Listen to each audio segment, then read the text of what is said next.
Tamil Nadu டெம்பிள்.net channel பார்வையாளர்களுக்கு வணக்கம். நம்ம சேனலில் முதல் முறையாக பார்க்குறீங்கன்னா மறக்காம சப்ஸ்கிரைப் பண்ணிக்கோங்க. ஆன்மீகம் சம்பந்தமான பல வீடியோக்களை உங்களுக்காக தொடர்ந்து பதிவு பண்ணிட்டு வரோம். சரி, வாங்க இன்னைக்கு வீடியோக்குள்ள போகலாம். 2026 மகா சிவராத்திரி தினத்தன்று விரதம் இருப்பது எப்படி என்ற தகவலை நம்ம பார்க்கலாம். 2026 மகா சிவராத்திரி வரும் பிப்ரவரி 15ஆம் தேதி ஞாயிற்றுக்கிழமை அன்று வருகிறது. 15/2/2026 ஞாயிற்றுக்கிழமை. அன்றைய தினம் காலையில் குளித்து முடித்துவிட்டு நெற்றி நிறைய திருநீறு தரித்து கொண்டு உங்கள் வீட்டில் உள்ள பூஜை அறையில் தீபம் ஏற்றவும். வழிபடும் போது சிவபெருமானின் பஞ்சாட்சர மந்திரமான ஓம் நமச்சிவாய என்ற மந்திரத்தை உச்சரித்து கொண்டே பூஜை செய்யவும். காலை வீட்டில் விளக்கேற்றி பூஜை செய்யும் போது 2 வாழைப்பழம், வெற்றிலை, பாக்கு, பால் நைவேத்தியமாக வைத்து வழிபடலாம். மகா சிவராத்திரி தினத்தில் காலை, மதியம், இரவு என 3 வேளையும் உண்ணாமல் நோன்பிருந்து இரவில் கண்விழித்து சிவபெருமானை வழிபட்டு 4 ஜாம பூஜைகள் செய்து வழிபடலாம்.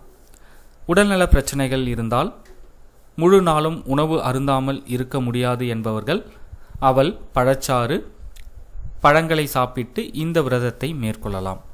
சிவராத்திரி தினத்தில் வீட்டில் இறைவனுக்கு பூஜை செய்வதோடு அன்றைய தினம் சிவ ஆலயம் சென்று அங்கு நடக்கும் 4 ஜாம பூஜைகளை தரிசித்து சிவபெருமானை வழிபாடு செய்யலாம்.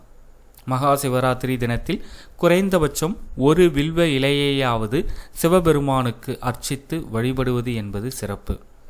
இதனால் உங்களுடைய முன் வினைகள், பிறவி பாவங்கள் அறுக்கும் வல்லமை கிட்டும்.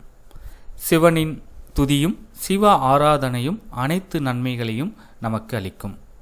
மகா சிவராத்திரி தினத்தில் தேவாரம், திருவாசகம், சிவபுராணம், பெரிய புராணம் உள்ளிட்ட சிவன் பாடல்களை பாராயணம் செய்யலாம். உங்களால் எதுவுமே பாராயணம் செய்ய முடியாவிட்டாலும் ஓம் நமச்சிவாய சிவாய நமக என்ற சிவ மந்திரத்தை நாம் தொடர்ந்து சொல்லிக்கொண்டே இருக்கலாம். மகா சிவராத்திரி விரதம் இருந்தால் உங்கள் வாழ்வில் புகழ், செல்வம், ஞானம், வாழ்வில் முன்னேற்றம், குடும்பத்தில் ஒற்றுமை, குழந்தைகளுக்கு சிறப்பான வளர்ச்சி கிட்டும் என்பது திண்ணம்.